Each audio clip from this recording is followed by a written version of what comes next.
Hey, this is Amanda, women's health dietitian. And I'm Emily, nutritional therapy practitioner. And this is the You Menstrual podcast, where we help you navigate the confusing world of women's hormones and teach you how to have healthy periods. Each week, we will be diving into a different topic on women's health and sharing our perspective using nutrition, female physiology, and metabolic health. Our goal is to help you wade through conflicting health information and empower you on your healing journey. We hope you enjoy it.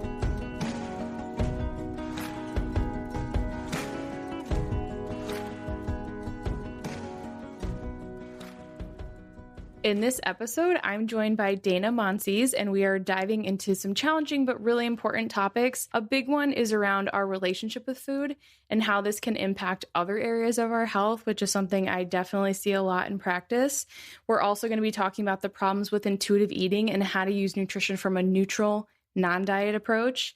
Dana is a dietitian-nutritionist and body image coach who specializes in helping women with gut issues and burnout from a HAES non-diet approach. Her philosophy combines neutral nutrition, weight-inclusive care, and her training in integrative and functional nutrition to help women heal their relationship with food and their bodies as a root cause of chronic health conditions.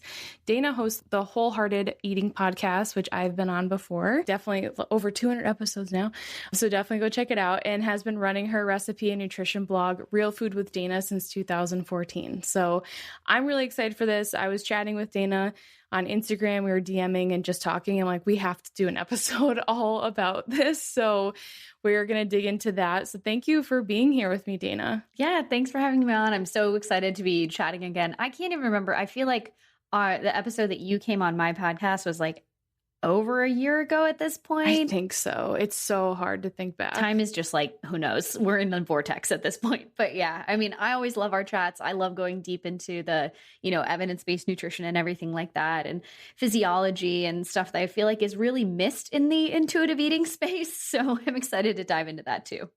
Yeah, we have quite a bit to cover. I told Dana we'll probably have her on again. We'll do an Instagram Q&A with her too. The whole point is like Dana has a very unique approach, and we were talking before we started recording about how like we both get a lot of people from that intuitive eating space because they're not seeing success with whatever their main health concern is. I feel like it basically is just another diet. So that's kind of what we're trying to stay away from. So Dana, can you share a little bit more about your background and how you came to this HAES like non-diet approach, but you also incorporate that integrative and functional nutrition, which I love? Let's be clear. I did not start out this way, right? Like a lot of the people that are coming out of dietetic school right now are like, I'm doing health at every size. I'm doing, body positivity, intuitive eating, all this stuff. Like this is definitely 100% not where I started.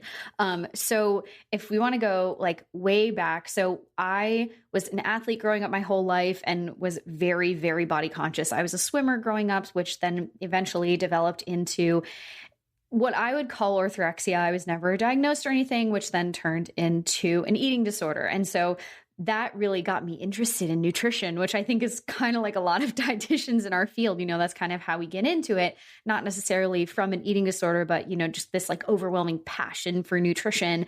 And for a lot of people, like this desire to kind of look the part and like control your body size. So I got into that. And then later I was having all these health issues in college, and it turned out that I had celiac disease. So I was trying to figure out like, okay, I dabbled in the food as medicine while I was in college. What even is this? Functional medicine was not really a thing back then. Luckily, I went to college in Vermont, so they're very hippy dippy up there. And one naturopathic doctor, that was the first one that I ever heard of, was like, well, why don't you try cutting out gluten? I was like, whoa, a whole new world, So then after not working in nutrition, I worked in politics in DC for a couple of years, and I was like, wow, I hate this. Went back to grad school and really got deep into the functional medicine and functional nutrition field. When you're trained in that field, it is kind of like, instead of in the medical field where you have this problem and now here's a pill to go with it to kind of fix you, in the functional medicine world, it's kind of, if you have this issue, hypothyroidism, for example, here's an autoimmune protocol, like here's an elimination protocol. And we kind of hand these out like candy. I was really, really into that, right? And so I was working with people on that one-on-one after I finished grad school and had my license and everything. I was like, yeah, this is working really well. And then after working with a lot of people on these protocols, I realized that they would come back to me and be like, Dana, my symptoms aren't actually getting better.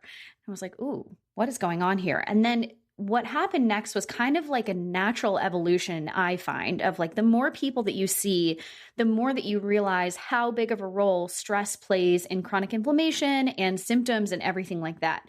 And then when you take that further, it's okay, what are the different chronic stressors that are then playing into these health conditions? And the most common ones that I see are like, what people call adrenal fatigue and then burnout, and then also tons of gut issues, right?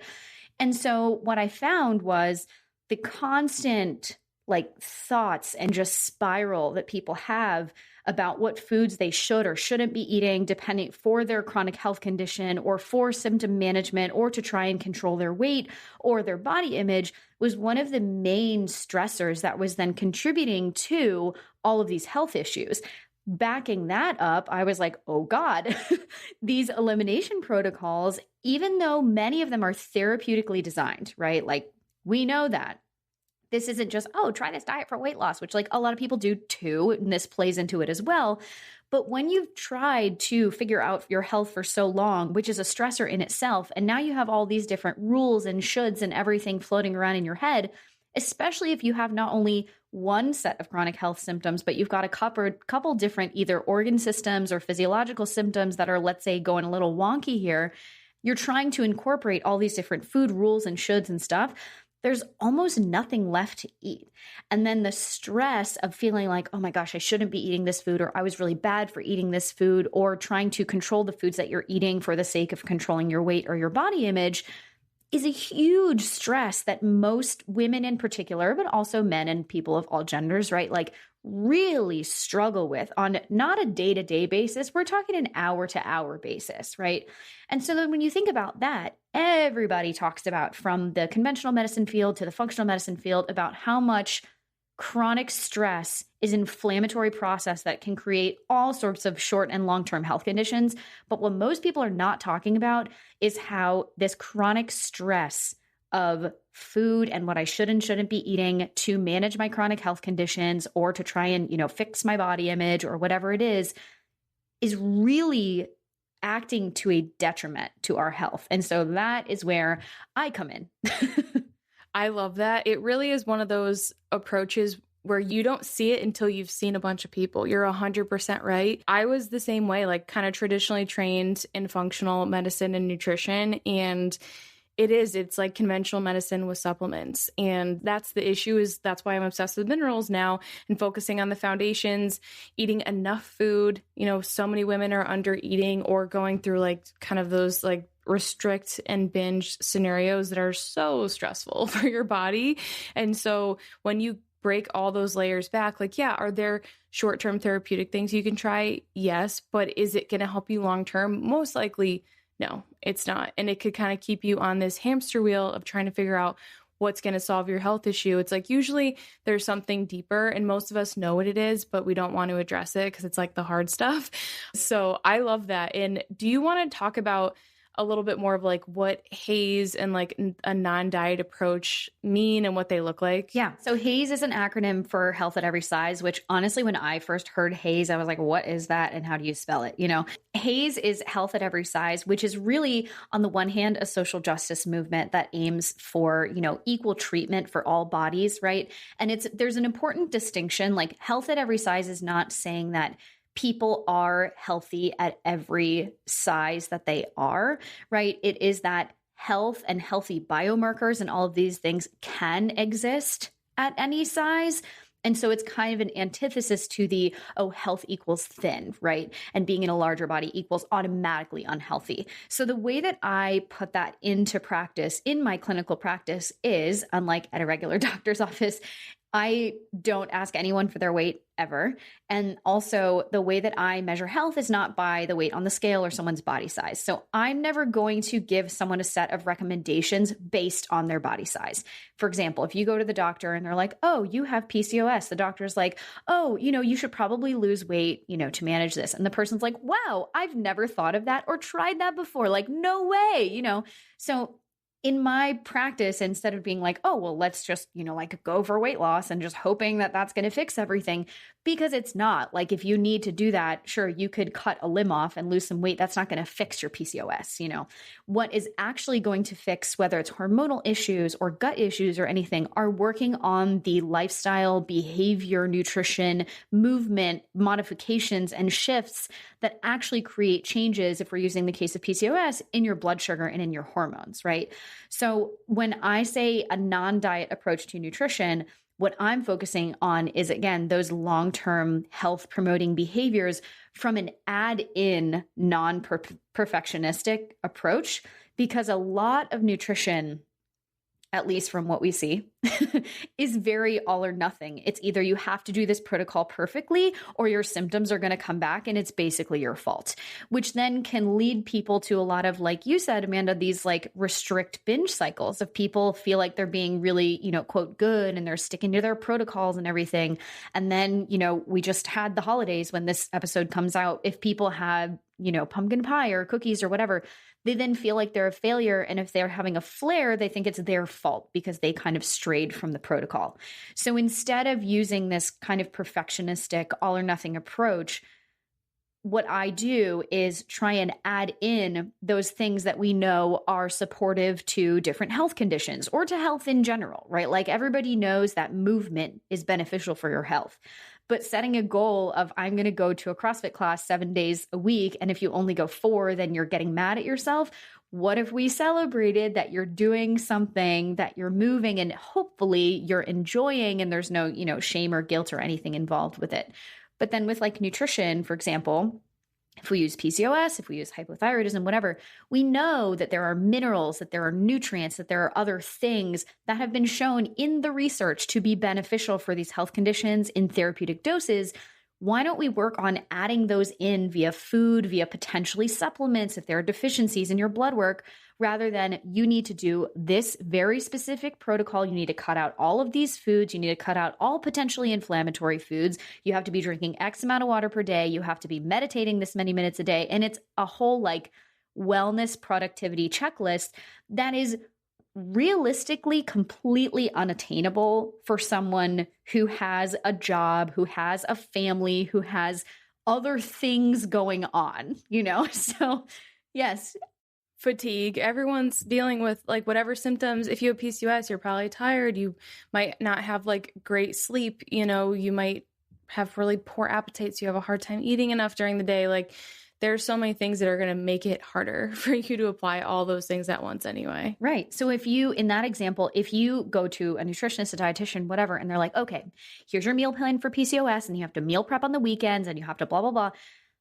That person is probably already getting so overwhelmed because they're like, I came to you because I am so tired that I can't make meals. I don't know what to eat. And I just need some help to start feeling better as soon as possible. And then that person is giving you a recommendation that is completely unattainable for you. And now you feel like a failure because you haven't been able to do it.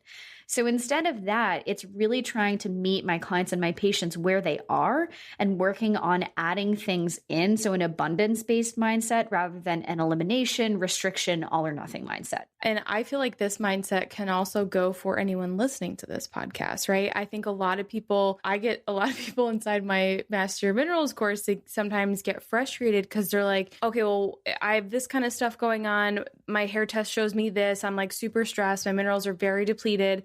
But with the lower minerals, I'm like really focused on food and stress is the big thing because you're depleted. And so you're probably going to react not amazingly to different protocols and supplements and things. So food is really powerful, but it can be hard for people to go slow or to like work on one thing at a time because most of us, we have this history of restriction with food, of dieting, of trying many different health protocols, whether it's for weight loss or just for like our wellness in general. And we almost like want that because we think, oh, this is going to be the next best thing that is actually going to help me solve my problems. And we're always told, especially from the functional medicine space, that food is going to fix everything, which it's funny hearing this from two dietitians, right? And we're like, food is not, it's not everything, right? But I think I like to always lead with a lot of like compassion and understanding. Like, I understand why people think food is going to fix everything. Because first, let's say patient one has a health condition and they go to a conventional medicine doctor, and their health conditions are dismissed, or maybe their labs are, quote unquote normal, which we know what that means, but they're not getting the help that they need there. So then they go to functional medicine. Makes sense, right? They're looking for another avenue. And then in functional medicine, you get the, here's all the supplements to fix your problems, and here's this elimination diet. And functional medicine is a very like kind of libertarian approach to health, right? It's kind of like, take your health in your own hands. Like, conventional medicine failed you. Like, here's the tools that you can use to, fix yourself, basically. But then there's also this like underlying current from not everybody, but like some people in the leading paradigm in the functional medicine space that's like, well, if you're not feeling better, then it's because you didn't do the food stuff right, or you didn't do the supplement stuff right, or you didn't fulfill this like laundry list of productivity wellness checklist of whatever, so then a lot of people are left in the middle feeling like, well, I'm lost, like, what do I even do? And that's a really frustrating place to be. And then again, that leads us back to the physiology of stress and that conversation. You feel like you've exhausted a lot of different avenues here. And now you're like, well, what do I do now? And the stress of that, in addition to body image stress, food stress, trying to figure out your health, everything else that's going on in your life is going to be negatively impacting your symptoms. And I want to mention one thing too, right? Is like, I don't want anyone to think that I'm saying that the only reason you have these symptoms is because you have a negative relationship with food or body image, right? This is just a big missing piece of the puzzle that a lot of people are not talking about, right? So of course, there's going to be things like underlying hormonal imbalances. Maybe there's a genetic component. There's probably an environmental component. Your gut bacteria are all over the place, whatever is going on. But what we want to emphasize here is like, all of those things can exist, and all of these other stressors, which are contributing to the severity of all of those other factors and why your symptoms are continually getting worse. If you feel like you're trying all these other things, and let's say you have like a chronic dieting history, or you've just got, a little bit of a rocky relationship with food, it doesn't have to be a diagnosed eating disorder for your relationship with food to impact your physiological stress response and the severity of your symptoms. I still think that the majority of people listening will probably, maybe not now, they might not currently have, maybe they've like worked on their relationship with food, but in the past, I feel like most women can relate to that. And even honestly, men as well. I think that's just not like as talked about. One thing I love that you emphasized is this idea of like your kind of environment. And I think that can be our physical environment, but I think it can also be like our mental, emotional environment. And I think we have to remember that we can't heal in the same environment that made us sick. And mental, emotional stress it's like your body is experiencing this chronic stress every single day, all day. So I would say we can't negate how powerful that can be on your health. And I think that's why when we look at our body image, when we look at our relationship with food and the approach that we're taking to our food and our health in general, that's why it can be so stressful, right? If you are in that like type A mindset or all or nothing mindset, that can be detrimental. And then you're doing all the right things, but you're still saying bad things to yourself all day long that you would never say to another person. You're still in that same mindset where you're picking apart your body despite it trying to do all these amazing things for you. So I do think that whole mindset piece has such a big impact as well. Oh yeah, it's huge. And it's so hard too, because health is so complicated, right? And if we think that if we are in the mindset, which many people are, and I was there, so I get it, right? If that like supplements are going to fix it and food is going to fix it, then we feel like, especially if we have this type A kind of perfectionist personality, which I think functional medicine leans really well to, right? Like if you have a type A personality and you're perfectionist, like those kinds of protocols are like, ooh, I'm sticking to this thing and I'm going to be great. But if that's not working for you because all or nothing doesn't work, or you just, as many people say, like, quote, fall off the wagon or whatever it is, you then again feel like it's your fault. And then we're kind of back to square one. And there's also the component of how much stress is trying to follow this protocol to the T impacting your mental and emotional health? Because I know for me and for a lot of my clients who have come to me, who have tried to do these really restrictive protocols, and if they've tried to combine protocols because they have multiple, things that are going on, thyroid, gut, adrenals, those are that's kind of the triad that I will typically see.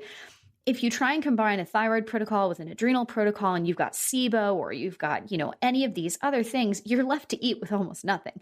And then it's like, I can't go out and be social. I can't eat with other people. I'm starting to feel more and more restrictive. I've seen this happen so many times to people who have never identified as having like a rocky relationship with food or identify as chronic dieters or anything like that. And then they feel so restricted that they physically can feel the stress in your body. I can tell you 100% of the time that is contributing to your symptoms, especially if they are gut symptoms and especially if they are adrenal or burnout type symptoms. So it's really this really tough kind of catch-22 of like, where do I go from here? I went on this protocol because I wanted to make my symptoms feel better, but now I'm doing the protocol and my symptoms aren't actually getting better. And the thing I always go back to with my clients is if that is the case, it's not about the food. Because if you were eating, whatever it was you were eating before, and now you're eating this super strict protocol, and maybe you got better for, like the honeymoon phase of the beginning of the protocol, but then you're kind of in it and you're really not feeling much better. We've got to look deeper than the food. It's not that food is not a powerful healing agent, but we can't rely on food as the only thing that we are looking to. Because unless you have something like an IgE, food allergy, peanuts, seafood, your throat is closing up, we're going to the hospital, or you have something like celiac disease, just removing that food is not going to fix everything. And even in that case, especially with celiac disease, speaking as someone who has celiac, you can't just remove the gluten and then everything is fine and dandy. You've got to do some serious healing after that because of the massive amounts of damage that has done to your body.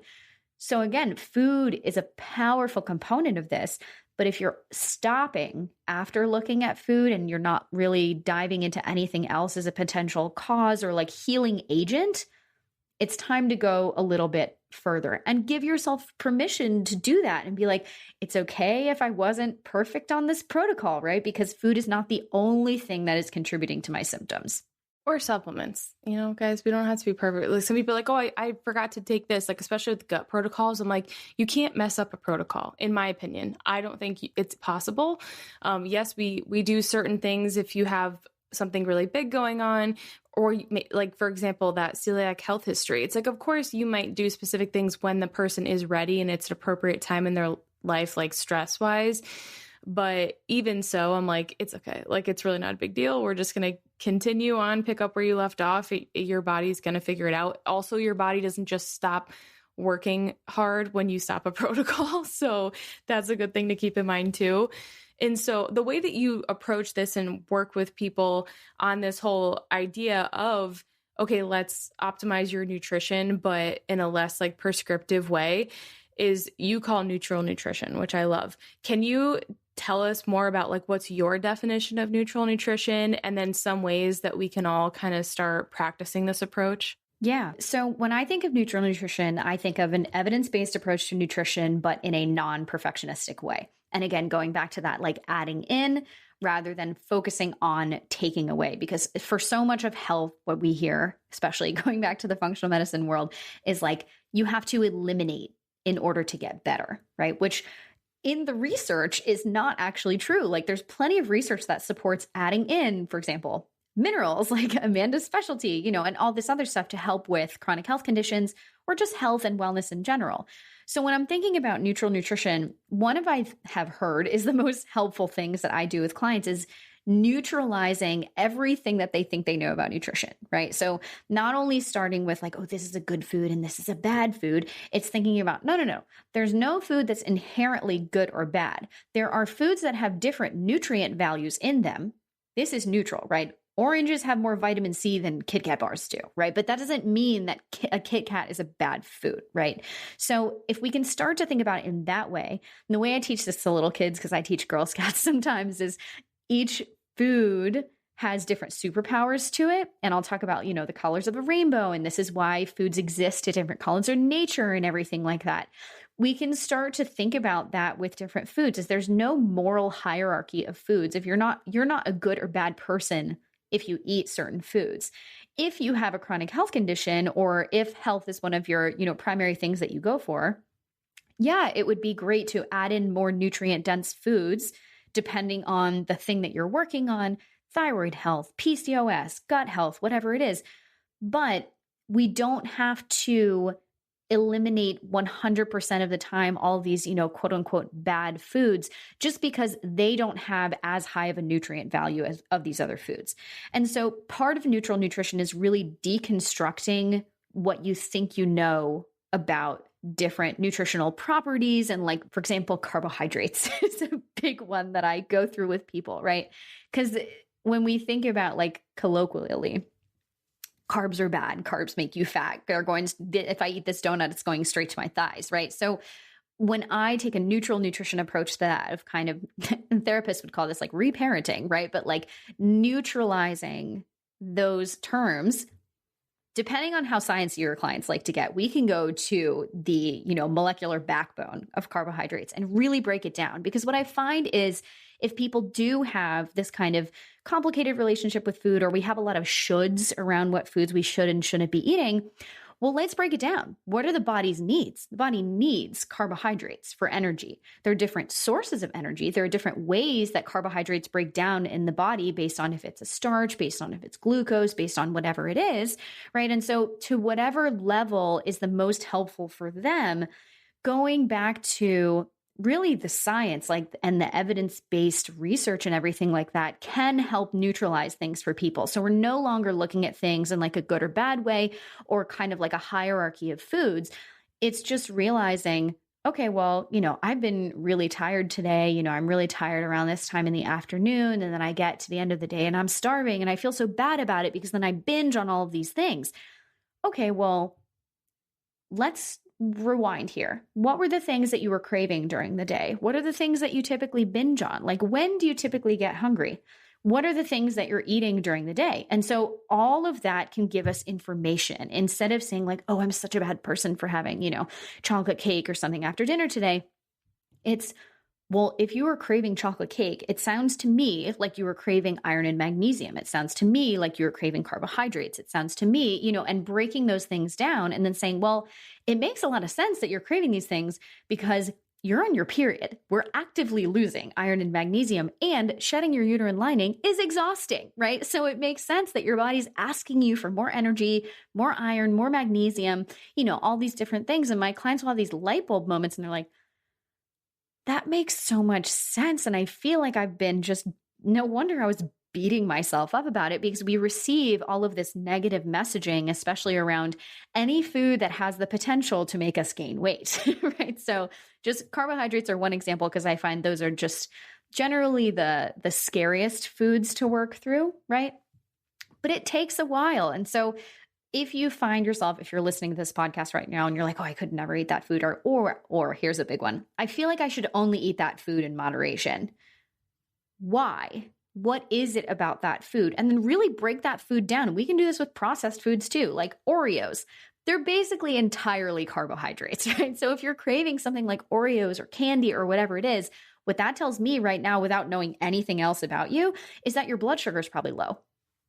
So from a neutral nutrition perspective, instead of saying I have to cut out all sugar and I have to cut out all the Oreos, we go the other end of the spectrum and we say, why don't we add in some more foods that can help balance your blood sugar throughout the day, which happen to be pretty nutrient dense foods.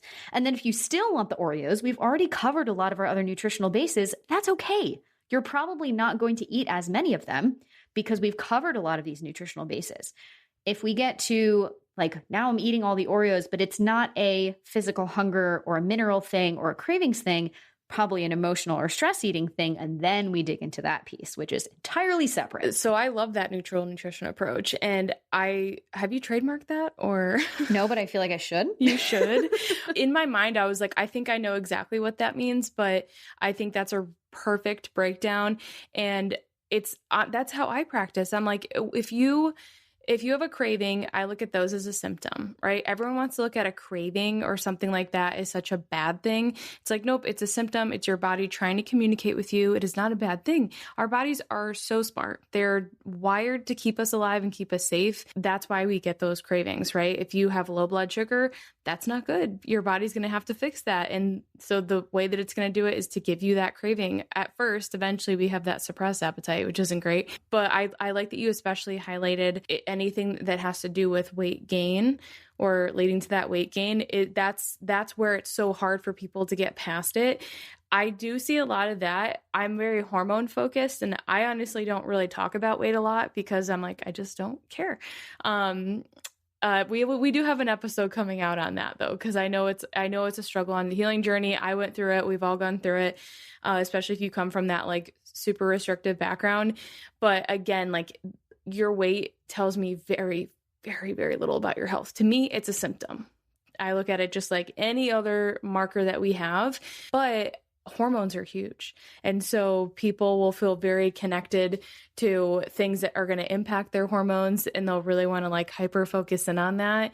And I'm like, okay, but there's a reason that your body has this hormone imbalance. It's protecting you. It might not feel like it, but eventually we've talked about stress a ton, but like that stress cascade, eventually that's going to push things out of balance, but it's literally your body trying to keep you safe and alive. So it can be hard with this more like neutral approach at first. It's a lot of unlearning, but I feel like that's the only way that you can create that healthy relationship with food and with feeling confident in knowing like, okay, I'm enjoying my food, but I'm also supporting my body. Yeah. The interesting thing is I find that this is the biggest difference between the approach that we both take. It's funny that you're like, I've never heard neutral nutrition before. I'm like, you practice this. What? I know.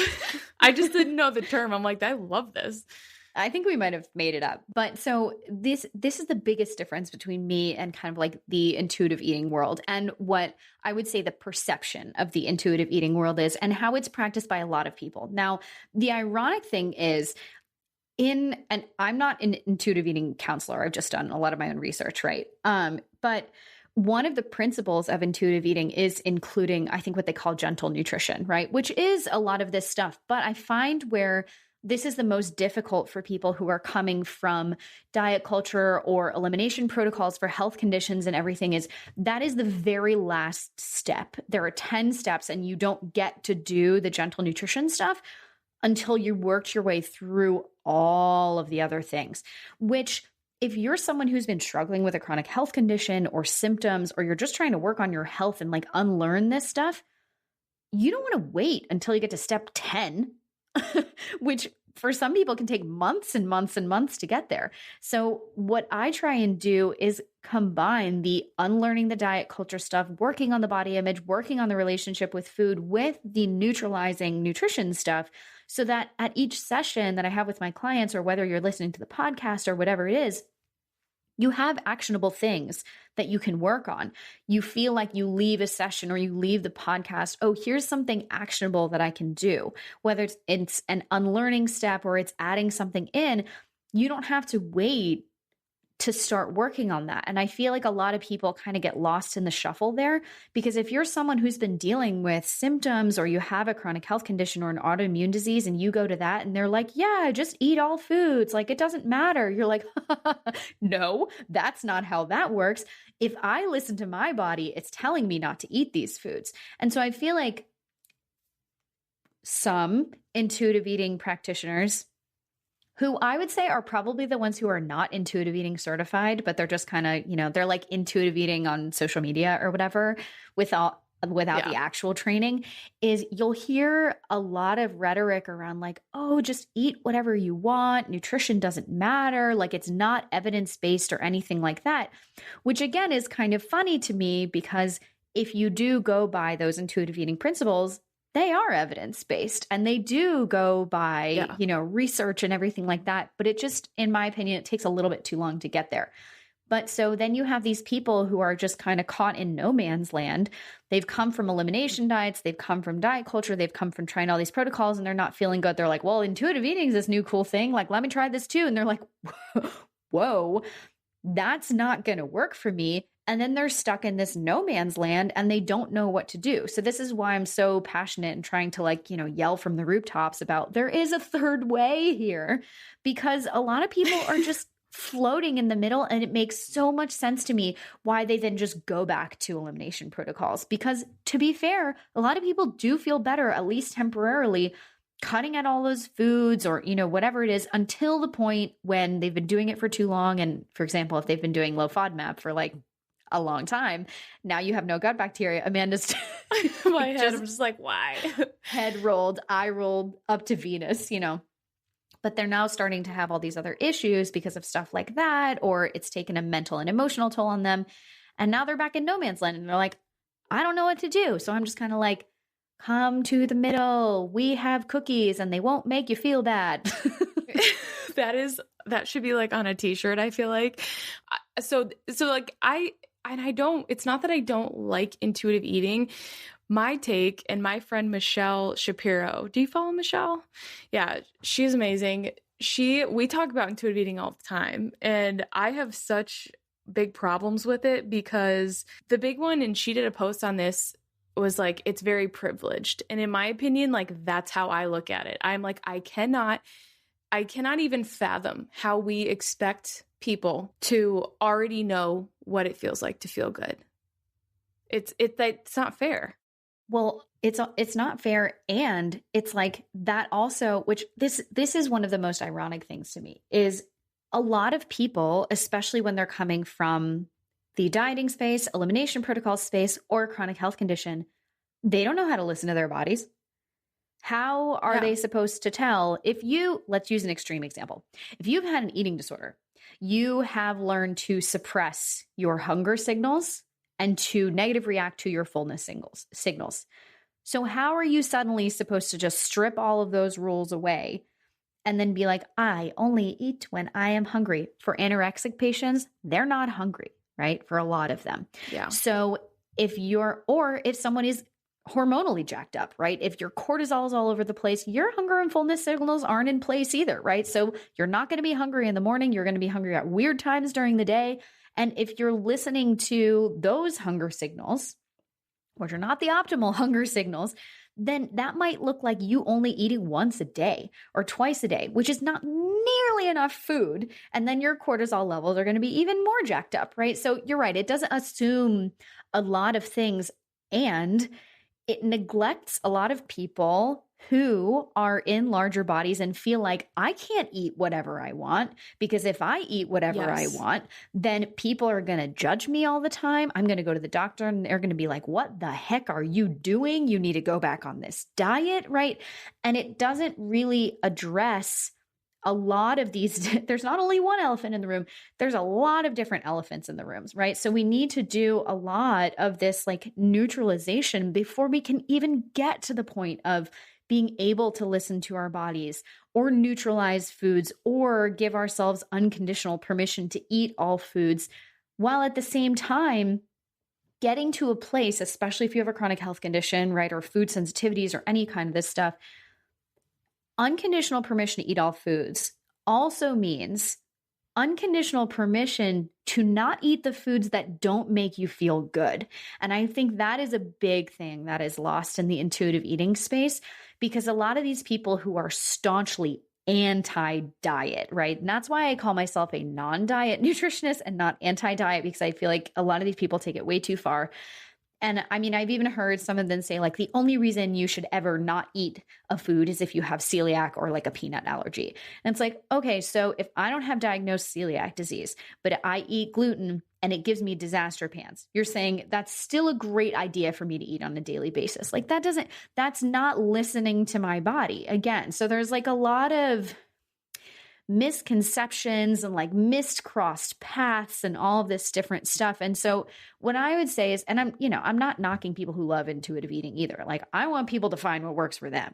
But what I'm saying is I've seen a lot, and coming from staunchly being in the elimination diet space, like I did that stuff for years, right? I'm not saying like I'm an angel over here, until I realized that a lot of that was causing issues. And then for a while I was like, okay, I'm just going to do the non-diet stuff. I'm not going to do as much of the evidence-based clinical nutrition piece. And I was like, what am I doing? Like, what is this?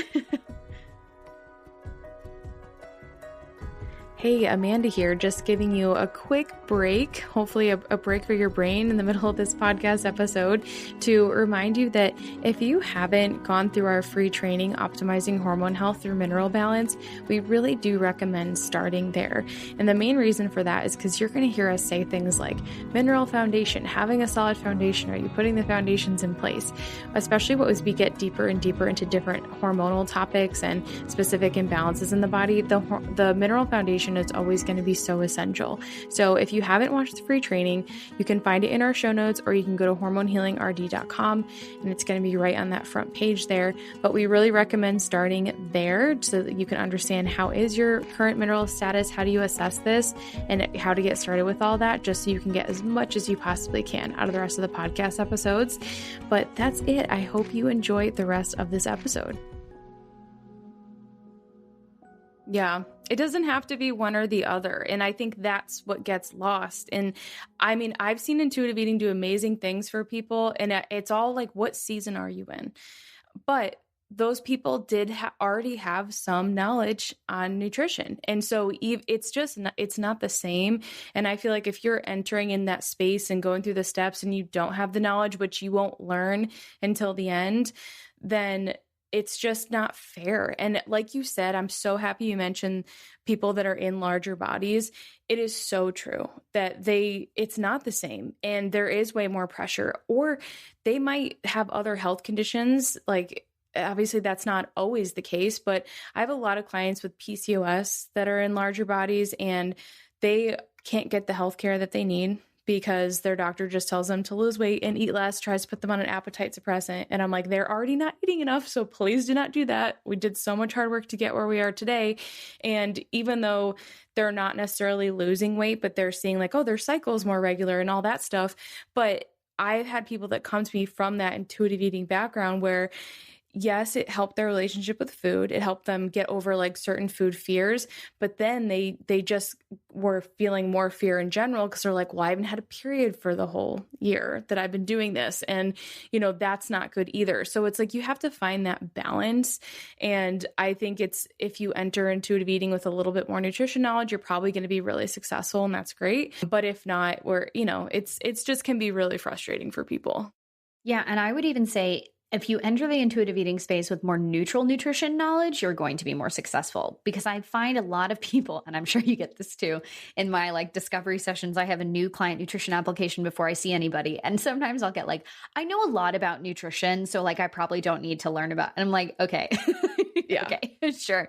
So, which could be the case, right? But so a lot of people will come from this dieting, elimination diets, functional medicine space, especially, right? Because if you are told you need to become the expert on your own health, you know a lot about all of the foods that are best and bad for, quote unquote, for your health condition.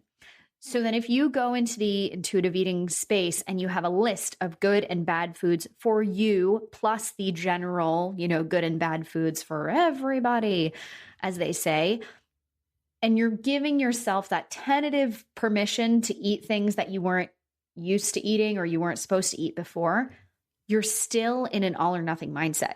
So a lot of people, when they go to intuitive eating, are only eating the old, quote, no foods, which happen to be a lot of processed foods and a lot of super carbohydrate rich foods and a lot of sugary foods and everything. And again, there's nothing wrong with those foods, but I will say, if you're only eating those foods multiple times a day, you are going to feel like crap. So then people are in the intuitive eating space and they're like, oh my gosh, I feel like crap. Like, am I doing this wrong? Like, what are all these people that are like flourishing and everything? How are they doing this? Because if you're coming into that space with that remainder of an all or nothing mindset, that is very hammered into us in, the dieting space, makes a lot of sense why you would feel like crap. And then again, they go back to the other side because they're like, well, I felt like crap over there and I felt like crap over there. So at least I felt like less crap over here. I'm going to stay this way. So I find if you want to be successful with an intuitive eating approach, you do need to work on the unlearning the food rules and finding out, why did I go to dieting in the first place, right? Like, so in functional medicine, we're always talking about go to the root cause, right? And that's why I work on body image and relationship with food, because I find it is one of the root causes or contributors to a lot of this, especially stress influenced disease and health conditions, right? Because if we pull back the layers and we say, okay, I went into the dieting space because I had a lot of body image issues, right? And then I developed all of this other stuff. Let's say we then developed PCOS later, we developed all this other stuff. We're just trying to treat the stuff that's going on now. We're forgetting to treat the stuff that's one of the reasons why we got into this mess in the first place, right? And so while obviously we want to treat the PCOS and we want to work on all that stuff, we also have to work on the deep-seated whatever it was that's still contributing to our health issues now, whether that's body image stuff, food stuff. Past trauma is a huge one too, because we know the body stores that and it is not going away until we process it out, right? There's so many different things. And when we think about that, food is easier to deal with. It's super understandable why people would go to food, why we would go to supplements, because not only are we told in functional medicine, this can cure, food is the cure for everything, right? But it's way easier to change your diet than it is to dig into your past trauma history or your relationship with food or your body image and stuff, or all the reasons why we have body image issues from when we were like 4. Oh, that's so true. And it's a lot easier to work on those things when you're eating enough and you're fed, right? Yes. And your minerals are replenished and you have all of the foods that you need. Then all of a sudden you have the energy to kind of look, mental health stuff, brain power, that requires glucose. So it's like a lot of times I'll see in women when they start eating enough food and they're on that healing journey, they're eating carbohydrates regularly, they're really replenishing those nutrients. Then they might notice like, oh, I'm kind of having some weird stuff come up from my past, and I'm like, okay, this is probably when you're ready. This is probably the next big thing for your health that's going to have the biggest impact. I know we have to wrap up. I have one more question around gut health. Are you good on time? Okay.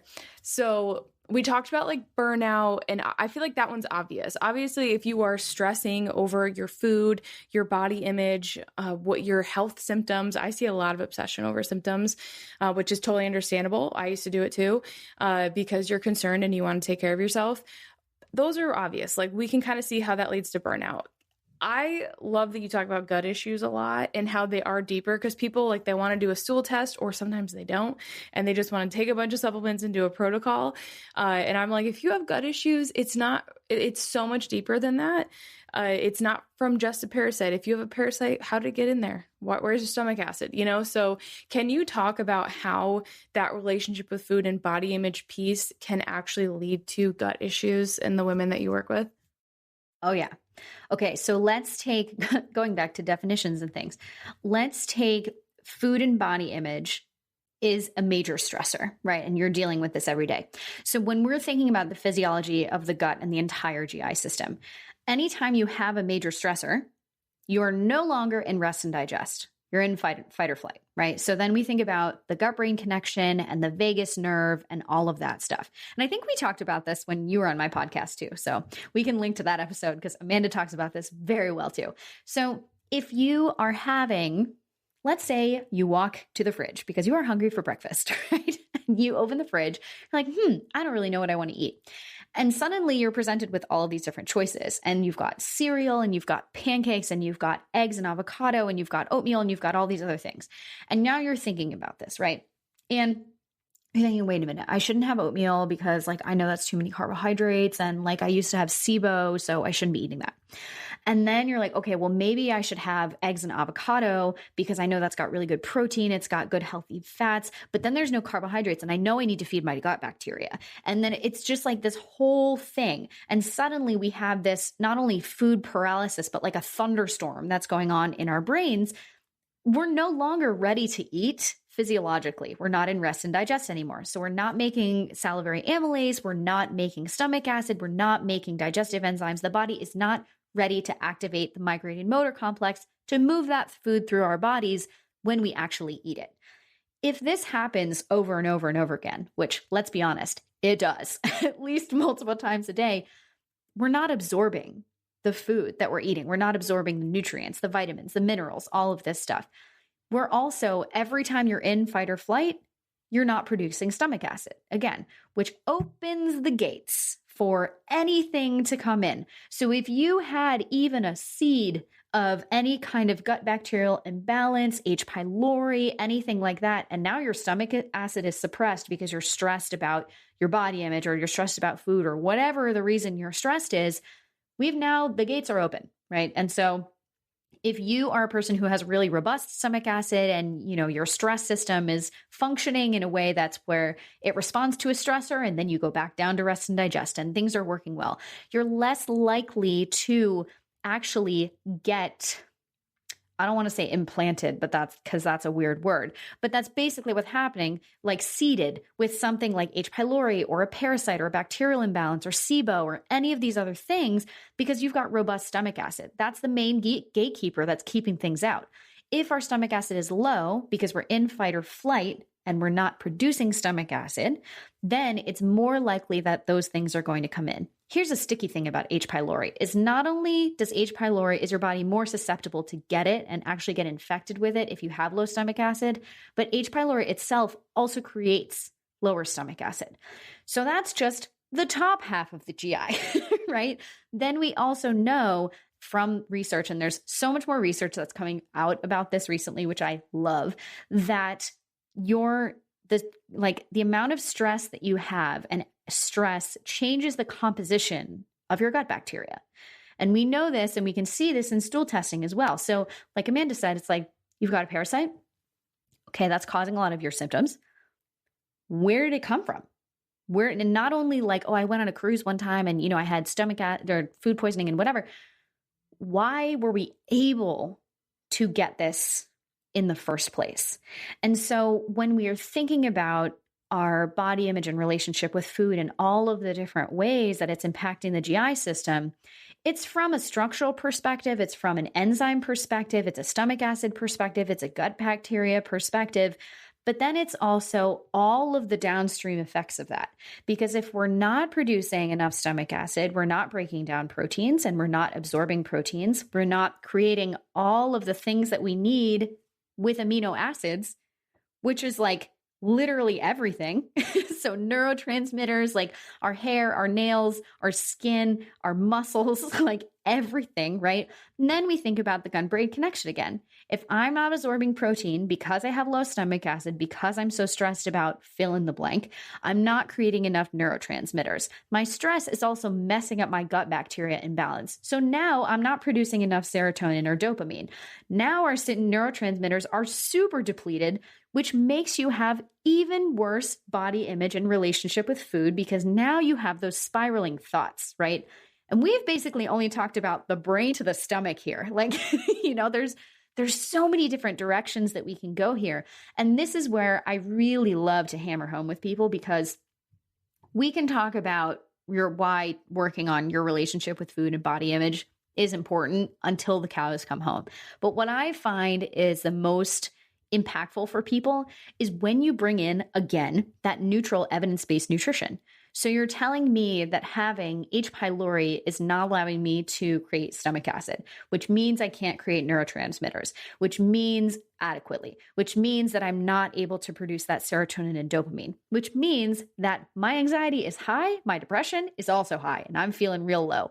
That goes straight down the gut-brain connection. And now your stomach is all over the place. We're creating an environment that's more susceptible to you getting all of these different gut issues. I haven't even talked about symptoms yet, right? We've only talked about conditions, right? So if you're having symptoms, here's something to ponder, right? If you're having symptoms, no matter what you eat, again, probably not about the food, at least not only about the food. Let's go a little bit more upstream or to the root cause and try and figure out what's going on. it could be the stress about the food that you're eating. So here's a question, right? Is it the food that you're eating that's creating your symptoms, or is it the environment in which we are eating the food that is creating the symptoms? So, or both, because I don't ever want to say that it's one or the other, right? Because it can be, for example, if you don't have enough digestive enzymes, not going to digest lactose that well. Dairy is going to be you're going to be a little farty, you're going to have all these different things. But if you have something like, let's say, what's an exaggerated version of dairy that people think is bad? A cheesecake. If you eat a cheesecake and you're like, oh my gosh, like I wasn't supposed to eat this. Like I know dairy triggers my rheumatoid arthritis. I know it makes me have gut issues. I know it's got all this stuff.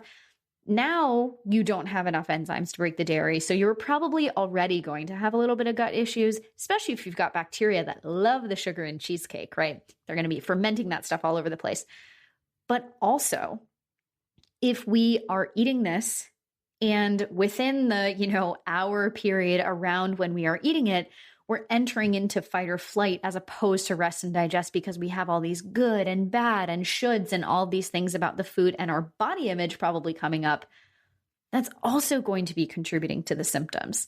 So it's complicated but fascinating, and I love talking about this stuff. I love that you went through like the top-down scenario, how it can show up symptom-wise, but also conditions, because I mean, people are doing a lot more testing and stuff nowadays. A lot of it is on their own. Like you can like order just a stool test from somewhere and then get the report. And I'm like, please God, no. It just leads to so many unnecessary restrictions, and it's really difficult. Like all those tests, like you need someone to help you interpret it. Like it's a very, very important. Otherwise you're going to continue to waste a ton of money on supplements and testing and not really get to that root. So many things I want to just like make people hear again. Like one big one is when you were talking about how like the stress piece and like mental health is going to impact digestion. That's going to impact how you break down the food, which is going to also impact your mental health. I think it just goes to show that every system is the body and connected. Nothing is operating on its own, but for some reason, I feel like with gut health, people like to look at it as separately, even if they have like a more functional mindset, if they're like kind of geeking out and all that stuff. Like I get a lot of people that are like, well, how am I going to improve my minerals if my gut health isn't great? And I'm like, you have to work on your minerals in order, like we need sodium for stomach acid. Like, what are you going to do? Just ignore all of that stuff, try to just do a bunch of eradication protocols, and then you're going to address your minerals. Usually if we have gut issues, we have depleted minerals. I see most people, their hair test is a fast 4, which means their body's stressed out, but they have basically no resources to deal with the stress. And so those are the people that have the worst gut issues. They want to work on the gut issues first. And I'm like, you're not even going to tolerate that protocol. You're going to have a terrible reaction. You're not going to feel good, and you still won't get rid of the gut issues. So we love to separate things like hormones, but my progesterone's low, like phenomenal. That's not the problem. It's a deeper problem. So same thing with gut. So I'm so happy that you kind of connected everything and really pointed that out, because I think that's the most confusing for people. And again, just like that neutral nutrition approach, if you understand your physiology, and this is why we spent so many episodes in the beginning when we first launched this podcast of like going through like metabolism, female physiology, here's what nourishment looks like and here's why. And yes, I think evidence-based approach is important, but I've said on here many times before that we can't ignore everything that we see in practice, and we cannot ignore female physiology because a lot of research isn't done on women, and especially not on menstruating women. So just knowing how does my physiology work, and like you going through that whole gut health thing, people are probably like, what? My stomach acid? That's like my first line of defense in the gut. Okay, now I know stress impacts that. Oh, I need sodium for stomach acid. I guess I will do those adrenal cocktails, like it all connects and makes sense. It can feel like so much for people to take in, but I hope that this is just giving them a taste and showing them like, you don't have to stress about this. Like we have to slow down. It's so common to get excited over a symptom or a condition that you have and want to hyper focus in on that, but you have to zoom out. And I don't know I feel like this is probably similar with your approach with like relationship with food and body image, but I'm like, people are like, okay, like I'm doing this stuff, like what, like it's not making sense. I'm like, do you like your life? Like, do you like have fun? You know, are you only thinking about your food and your supplements? If you meditated for an hour this morning or whatever, like you have to do things you enjoy, spend time with people you love. Like we can't only just focus on this like food supplement type of piece. Yeah, I 100% agree. And this is where the integrative holistic approach comes in, right? And that can be on the one hand overwhelming, and it can also be reassuring at the same time, because if we try and look at everything and we try and fix everything, it's like, oh my God, this is too much. I can't, now it's adding to my stress level. But at the same time, it's also kind of reassuring because it's like, well, I can't only focus on one thing and let the rest of it just go by the wayside because I'm not going to get better, So I like to work on what is the lowest hanging fruit for people, or I once heard someone call it like the big rocks. What are the things that we can work on that are the least amount of time or effort that create a maximum impact? Now, there are going to be bigger things, like if you hate your job and it is causing you stress every single second of your life, it's not as easy as just, well, I'm just going to quit my job and everything's going to be fine, but we can create a plan or some backup plans. And that's something that you can eventually address. And we can think about the other things that we can work on. Or what I like to talk about a lot is, okay, so that's creating a lot of unprocessed stress in the body that's building up every single day, which is going to eventually create or contribute to a lot of these issues. How can we help process out that stress on a daily basis or a weekly basis so that even if you can't change the situation that you're in, you can deal with the way that your body is internalizing that stress and then eventually creating those physiological symptoms. So we work on that too. I love that. And it's such an important part of the process that it can be hard to do a social media post on that, So it's like, oh yeah, there's so, I mean, we just talked for an hour on this. Like, it's like, there's only so many things you can address, like in a post and everything. It's great to be able to like talk it out, especially the intuitive eating piece and like neutral nutrition. It's like there's a lot, guys. Like we need to like hash this out. So I think a lot of people are going to love this. I can't wait to hear the feedback. Is there anything that you want to leave people with? Guys, make sure you're following Dana on Instagram at Dana Monsees _CNS. Listen to her podcast, Wholehearted Eating. And then if you want to check out her blog, she does have her website, Real Food with Dana. Anything else you want to share? What do I want to leave people with? Funny, again, coming from a dietitian-nutritionist, it's most of the time, it's not about the food, and we've got to go deeper. And at the same time, this stuff is hard and this stuff is complicated. So I would say my biggest piece of advice is don't try and figure it out on your own, because I tried to do that and it took me so many extra years to get out of my eating disorder and figure out all of my chronic health conditions, because I tried to do it all on my own.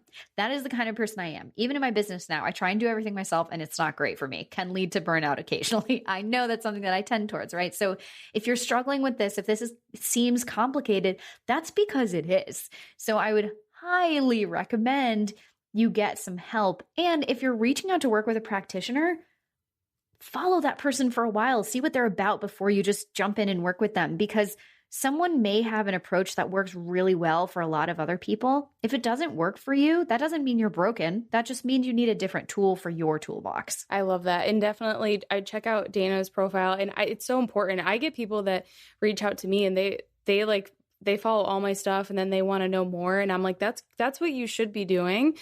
Same thing with my course. When I get questions on that, I'm like, I try to answer everything as often as I can, because I'm like, I get it. You want to make sure that this is not going to just be like another Band-Aid approach for you. So thank you so much for being here and sharing all of your knowledge and expertise on this whole topic. I think this is going to be really helpful for people, and we'll definitely have you on again in the future. Yeah, thank you. I love being on today. Thanks.